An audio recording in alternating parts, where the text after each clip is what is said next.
Hello, friend.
মানে সিদ্ধ বসিয়েছি, 3টে ডিম নষ্ট বের হয়েছে। তারপর তো আর ঘরে ডিম নেই, তারপর সেদ্ধ 3টে নষ্ট হয়ে গেছে। আমরা 4 জন মানুষ, রাত্রেবেলা যেহেতু বেশি ডিম খাবো না, 4 জন মানুষ 4টে ডিম সেদ্ধ করেছিলাম। তো 4 জন বলতে আমরা 4 জন খাই আর একজন খায় না। তো যাই হোক, এভাবে তো ডিম সেদ্ধ করে নিলাম। তারপর দেখি ডিমটা ভিতরে গোল হয়ে গিয়েছে, বুঝতে পারলে?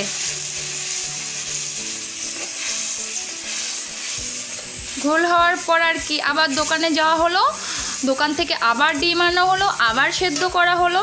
এমন করে রান্নাটা করলাম। দেখো, ফোনের চার্জ নেই, লো মেরেছে, ফোনের ফ্ল্যাশটা বন্ধ হয়ে গেল। যাই হোক, আর বেশি ঝোল দিচ্ছি না, ঝোলটা একটু ফুটিয়ে মাখা মাখা করে রান্না করব। তো দেখে থাকো ভিডিও।